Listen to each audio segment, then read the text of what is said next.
Assalamualaikum warahmatullahi wabarakatuh. Innal hamdalillah nahmaduhu wa nasta'inuhu wa nastaghfiruh wa na'udzu billahi min shururi anfusina wa min sayyiati a'malina. May yahdihillahu fala mudilla lahu wa may yudlil fala hadiya lahu. Asyhadu an la ilaha illallah wahdahu la syarika lahu. Lahul mulku wa lahul hamdu wa huwa ala kulli syai'in qadir. Syahadatu 'abdihi wa ibni 'abdihi wa ibni amatihi wa man la ghina bihi tarfata 'ainin ar-rahmati. Wa asyhadu anna Muhammadan 'abduhu wa rasuluh, habibuhu wa khaliluh, afdalul makhluqin wa akram sabiqin wal lahdin. Wassalatu wassalamu ala asyrafil anbiya'i wal mursalin wa ala alihi wa sahbihi ajma'in. Qala Allah ta'ala fil Qur'anil Karim, a'udzu billahi minasy syaithanir rajim. Ya ayyuhalladzina amanu taqullaha haqqa tuqatih wa la tamutunna illa wa antum muslimun. Wa qala Rasulullah sallallahu alaihi wasallam, ittaqillah haitsu ma kunta wa aqbilis sayyi'atal hasanata tamhuha wa khaliqin nas bi khuluqin hasan. Masyaallah muslimin jamaah salat Isya rahimakumullah. Alhamdulillah pada malam hari ini kita masih diberikan kenikmatan oleh Allah Subhanahu wa taala, nikmat sehat, nikmat waktu luang. Karena dua nikmat ini kata Nabi sering dilupakan oleh manusia. Yang ada di babun fihi makathirun minan nas, as-sihhat wal faragh. Nikmat sehat itu luang. Orang kalau sehat bisa dilupa. Kalau kesehatan itu adalah nikmat yang besar Allah berikan kepada kita. Banyak orang yang melakukan kemaksiatan ketika dalam kondisi sehat. Orang sehat itu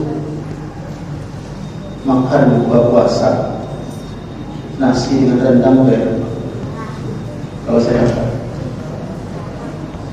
Kalau sakit ya enak. Nikmatnya sehat luar biasa, bahkan tidak sedikit di antara saudara-saudara kita yang merelakan seluruh hartanya dikeluarkan untuk biaya berobat.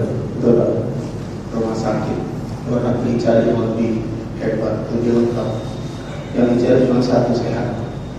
Namun orang suka lupa kalau tidak sehat.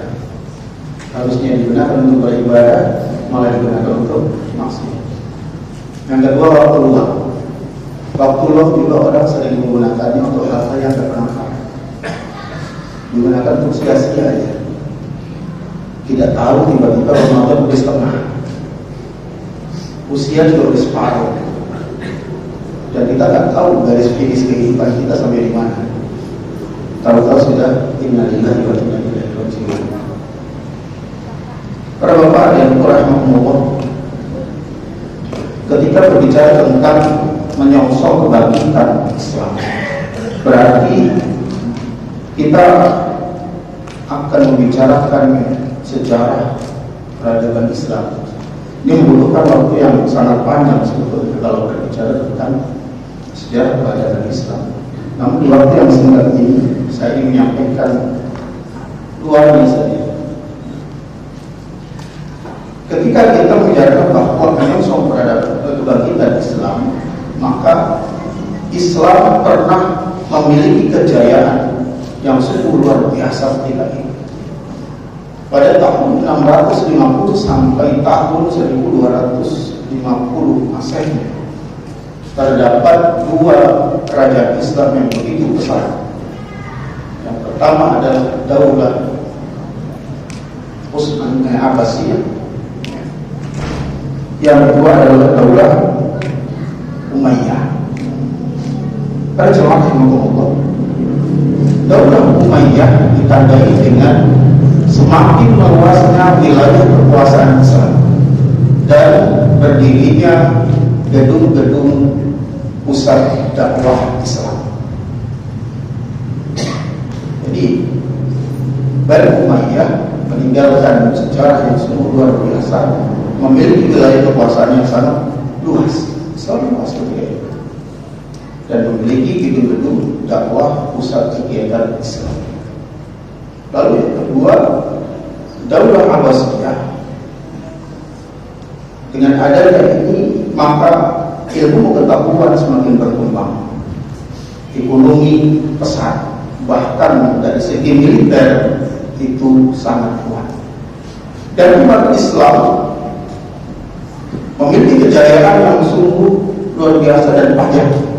Sampai beberapa abad Islam berkuasa ketika itu, sampai pada akhirnya, di akhir kejayaan umat Islam, yakni Bani Abbasiyah yang dikomandan yang dipimpin oleh Mu'tasim yang berpusat di Irak ketika itu, mulai mengalami kemunduran. Pada tahun 1258 datanglah pasukan Mongol yang dipimpin oleh Hulagu Khan pada tahun 1258 menyerang Daulah Abbasiyah. Ketika itu mulai menurun, mulai hilang kekuatannya, sehingga Daulah Khan dan para pasukan dapat menghancurkan Abbasiyah ketika itu sehancur-hancurnya umat Islam ketika itu. Bahkan sampai perpustakaan, seluruh literasi Islam diambil dan dibuang ke laut, sehingga terjadi kitab karena tingkah buku-buku literasi Islam dihancurkan oleh bangsa Mongol ketika itu. Para jemaah yang Allah, Islam memiliki kejayaan ketika itu apa yang menyebabkan mereka bisa sampai bertahan seperti itu? Yang pertama, umat Islam ketika itu konsentrasi dan istiqomah dengan keislamannya. Jadi orang Islam sadar dengan keislamannya. Ketika umat Islam sadar dengan keislamannya,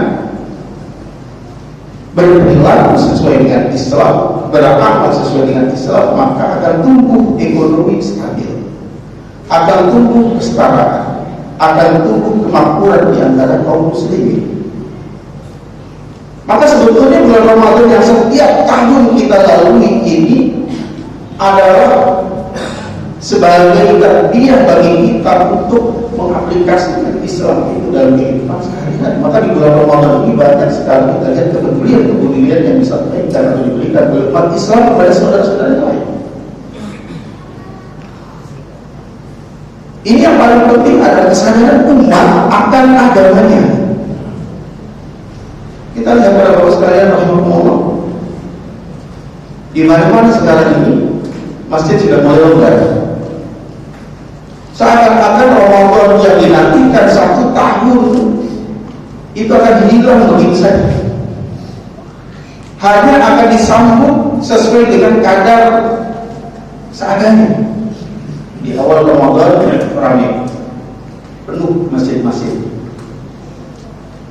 Mulai masuk pertengahan, jemaahnya kembali rumah masing-masing, atau bahkan di jalan-jalan, nggak ke masjid lagi. Nanti baru mendekati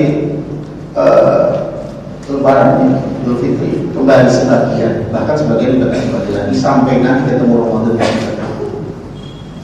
Nah, ketika umat Islam sadar dengan keislamannya, maka dia ngerti, oh, sholat jemaah. Panggilan azan di masjid, dia terpanggil harus sholat jemaah. Seperti bulan Ramadan. Kalau bulan Ramadan sholat isya bisa sebalik ini, insya Allah umat Islam kuat. Tapi ketika umat Islam selesai Ramadan selesai dan kembali lagi ke masjid, ya akan seperti itu kondisinya. Jadi kekuatan umat Islam itu yang pertama adalah kesadaran dia dalam beragama. Nah sekarang ini, apakah umat Islam sudah merasakan hal itu, bahwa ketika Ramadan tiba, ruhiyahnya meningkat? Tilawah Quran gak seperti biasanya di luar Ramadan, volumenya lebih banyak, Kita membaca lebih banyak, punya target-target di bulan Ramadan.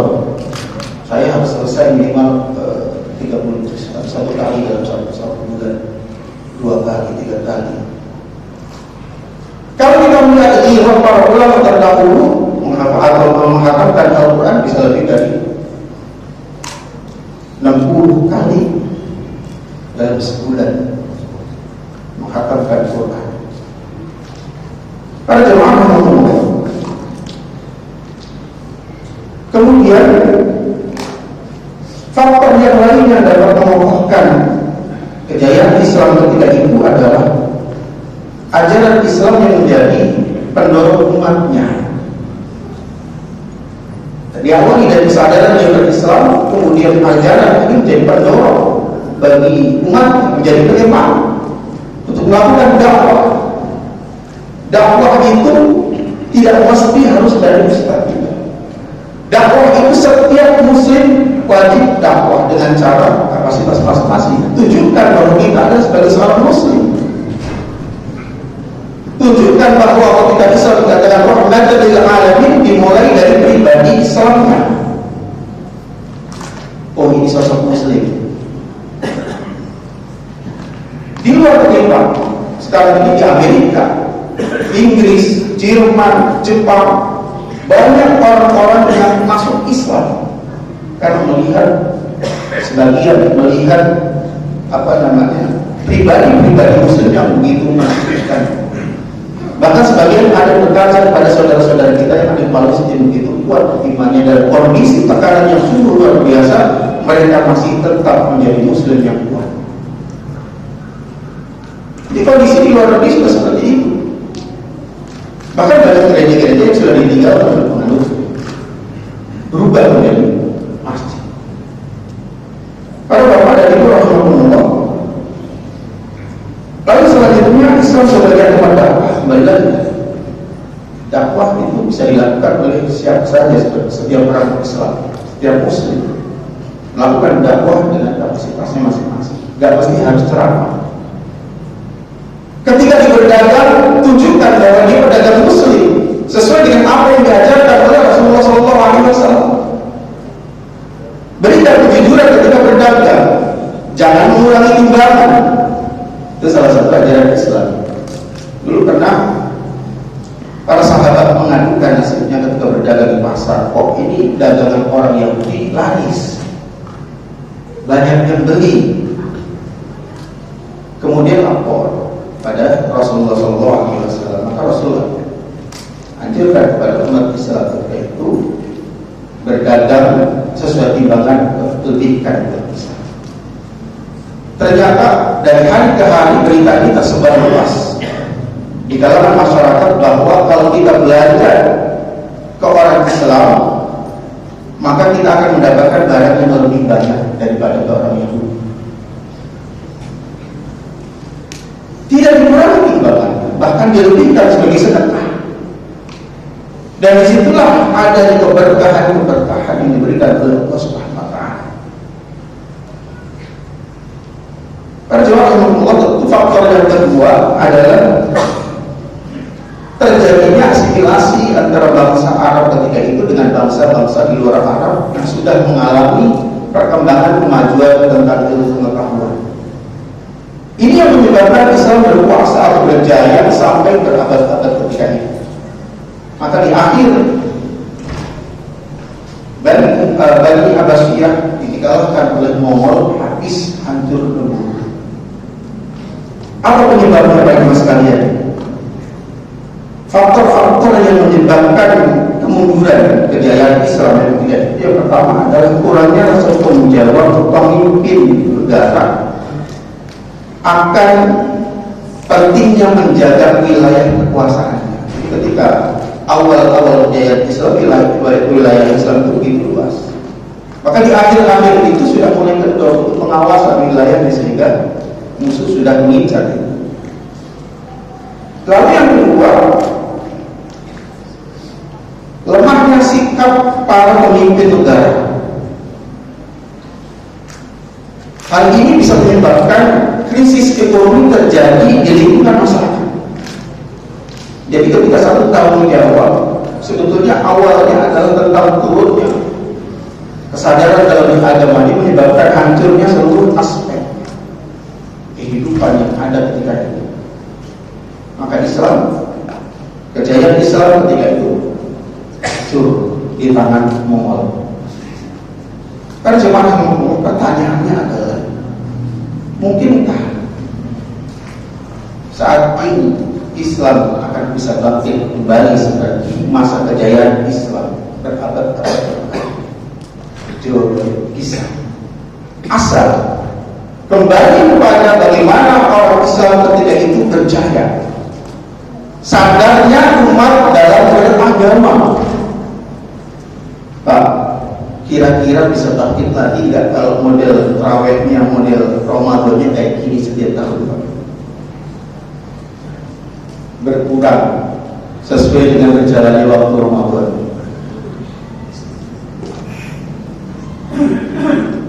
Para jemaah Allah, kesadaran pada Islam berarti harus tumbuh dari dalam diri kita.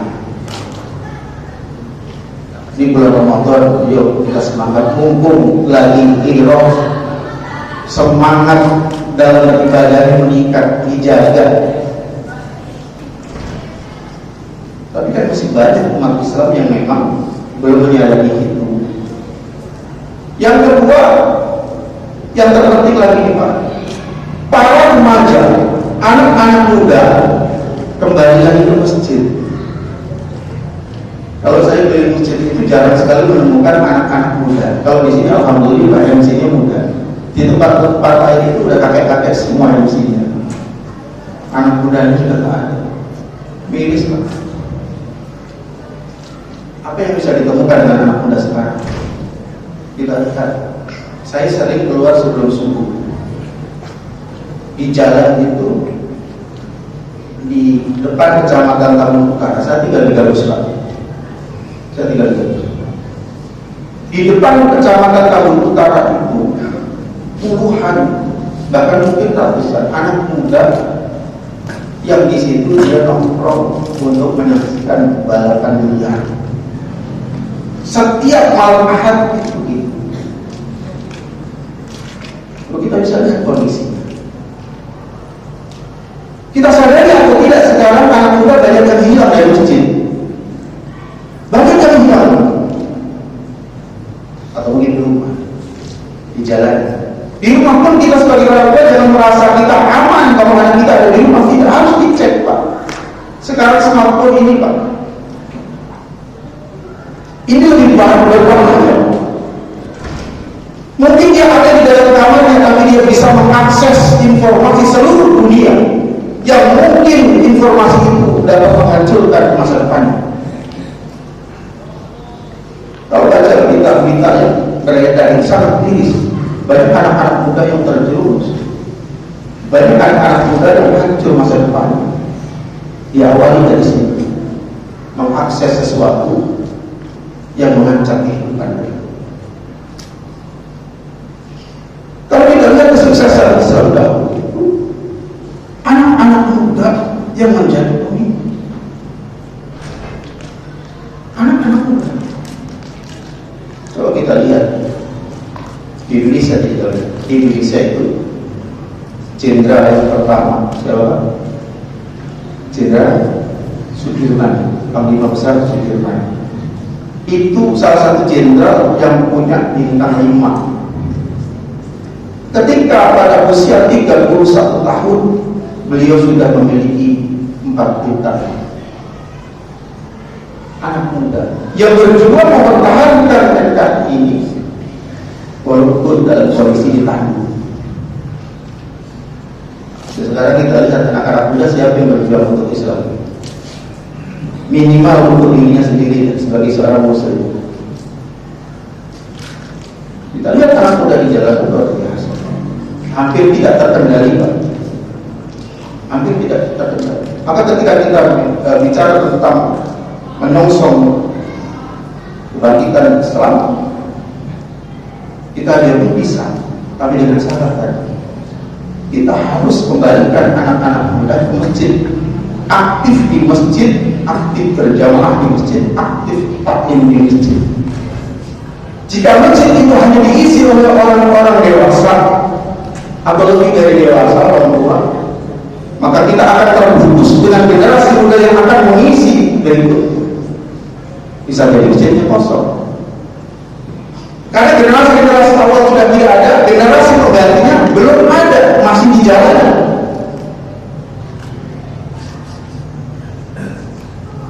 Pada Allah, salah satu dari 7 poin naungan Allah Subhanahu Wa Taala yang diberikan pada anak muda yang hatinya terpaut dengan masjid. Yang kedua, yang pertama tadi kesadaran umat dalam beragama. Minimal kita sebagai muslim yang berpikir saya Islam. Setelah Islam saya harus ngapain? Apa yang saya harus lakukan sebagai seorang Islam, seorang muslim? Kesadaran dan kesadaran. Yang kedua tadi kembalikan lagi anak-anak muda, aktifkan di masjid. Taklim proses anak muda. Kalau memang anak muda yang malu berkumpul dengan orang tua, ini cara merekrut anak-anak muda agar mereka terpaut dengan masjid. Jangan sampai pengurus masjid salah langkah. Saya pernah membina anak muda Pak di daerah Bekasi Utara. Ada satu kesalahan sedikit sebetulnya menurut saya, tapi dibahas di tengah-tengah rapat pengurus masjid. Akhirnya merasa anak muda ini tersinggung, bubar, tidak lagi kembali ke masjid. Maka kita harus melihat anak-anak muda ini untuk bertahan di masjid. Para jemaah rahimahumullah, mudah-mudahan dengan dua hal tadi dapat kita aktifkan kembali. Pertama, diawali dari diri sendiri, menyadari bahwa saya adalah seorang muslim, lalu apa kewajiban saya sebagai muslim. Dan itu yang kedua, anak muda harus aktifkan kembali ke masjid. Berdakwah sesuai dengan dunia yang mereka. Para jemaah mudah-mudahan ini adalah hanya kulit saja sebetulnya, harus ada kajian khusus nanti bagi saya. Narasumber tentang sejarah Islam.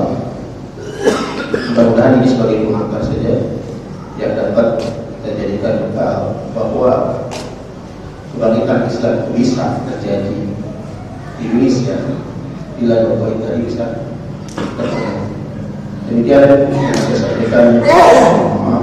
Apabila itu berbeda,